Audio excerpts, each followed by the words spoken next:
আসসালামু আলাইকুম গাইস, কেমন আছেন সবাই? আশা করি সবাই ভালো আছেন। তো আজকে একটি নতুন ভিডিও নিয়ে আপনাদের মাঝে হাজির হলাম। তো আজকে থাকছে টিপু সাতের সমস্ত বিস্তারিত নিয়ে। তো কেন বাহিরে রয়েছে সার্ভিসের এমবি টিপু সাত, তো টিপু সাতের কবে আসার সম্ভাবনা রয়েছে, তো সব কিছু মিলিয়ে আজকের এই ভিডিওটি।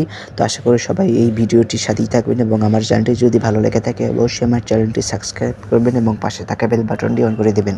তো চলুন বেশি কথা না বাড়িয়ে মূল ভিডিওতে প্রবেশ করা যাক। এমবি টিপু সাত এক সময় ঢাকা বরিশাল নৌ রুটে কাঁপিয়ে বেড়াতো এমবি টিপু সাত, যে টিপু সাত লঞ্চটিকে বর্তমানে তাদের নিজস্ব ডকইয়ার্ডে নেওয়া হয়েছে।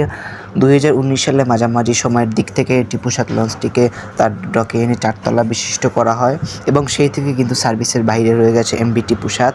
তো কিছুদিন আগে লঞ্চটিকে কিন্তু নারায়ণগঞ্জের একটি ডকে উঠানো হয় এবং সেখানে কিছু সংস্কার কাজ করা হয় তলদেশে এবং নতুন করে রং করা হয়। তো তখন গুঞ্জন উঠেছিল যে লঞ্চটিকে হয়তোবা আবার পুনরায় ঢাকা বরিশাল নৌরুটে চলাচল করানো হবে।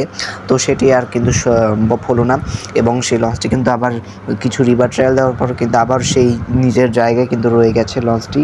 এবং এটির এই লঞ্চটির মাস্টার ব্রিজে কিন্তু কিছু নাম লেখা হয়েছে, তা এমবি টিপু সাতের মেসার্স আগারপুর নেভিগেশন কোং এর, তো এরকম কিছু লেখা হয়েছে। তো টিপু সাত আদৌ কি কখন সার্ভিসে আসবে, তো সেটি নিয়ে আসলেও অনেকটা গুঞ্জন রয়েছে। তো এমবি টিপু সাত এক সময় কিন্তু ঢাকা বরিশাল নৌরুট দাপিয়ে বেড়াতো, কোনো লঞ্চই তার সামনে টিকতে পারতো না। তো সেই টিপু সাত আজকে অবহেলায় পার করতেছে সময়গুলো। তো এটিকার মূল কারণ হচ্ছে, তো ব্যাংকের কিছু লেনদেন রয়েছে এবং কিছু সমস্যা রয়েছে জটিলতার কারণে। তো সেইগুলোর কারণে লঞ্চটি বর্তমানে সার্ভিসের বাইরে রয়েছে। তো আমরা আশা করি লঞ্চটি খুবই শিগগির সার্ভিসে চলে আসবে। তো লঞ্চটি কিন্তু প্রায় বলতে পারেন আপনারা প্রায় 95% কাজ কিন্তু কমপ্লিট।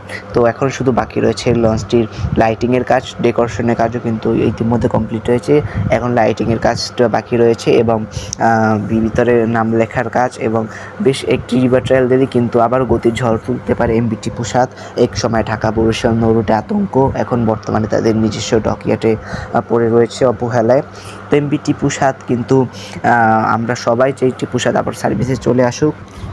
তো আরেকটি কিন্তু গুঞ্জন উঠেছে, তো আগামী কোরবানির ঈদে লঞ্চটিকে হয়তো বা সার্ভিসে আনতে পারে। তো সেটি কিন্তু পুরোপুরি সত্য না, আমি কানাঘুষো শুনেছি। তো সেটি যদি সত্য হয় তাহলে অবশ্যই আমি আপনাদের আপডেট দিব ইনশাল্লাহ। তো আমি বর্তমানে ঢাকায় রয়েছি, তো ঢাকায় বসে আপনাদের এই ভিডিওটি দেখাচ্ছি এবং এটি হচ্ছে টিপু সাতের এখনকার বর্তমানের অবস্থা এবং পাশে দেখতে পাচ্ছেন এমবি ফারহান 0 যেটি রয়েছে এবং এই হচ্ছে টিপু সাত। তো টিপু সাত লঞ্চটি কিন্তু এখন পর্যন্ত কিন্তু কোনো অগ্রগতি দেখা যাচ্ছে না। তো কিছুদিন আগে টিকিট ড্রাই ডকিং করানোর পর কিন্তু আবারও সেই অবহেলার পাত্র হিসেবে রয়ে গেছে এমবি টিপু সাত। তো আদৌ কি কখনো সার্ভিসে চলে আসবে টিপু সাত? তো লঞ্চ লাভারদের মনে কিন্তু চির জায়গা করে নিয়েছে এমবি টিপু সাত। তো আসুক লঞ্চটি, আমরা এইটি প্রত্যাশা করি। তো আজকের ভিডিওটা এই পর্যন্তই। আমার ভিডিওটি কেমন হয়েছে টিপু সাতকে নিয়ে অবশ্যই কমেন্ট করে জানাবেন এবং আমার চ্যানেলটি সাবস্ক্রাইব করবেন এবং পাশে থাকা বেল বাটনটি অন করে দিবেন। তো সবাই ভালো থাকবেন, সুস্থ থাকবেন। খোদা হাফেজ, আসসালামু আলাইকুম।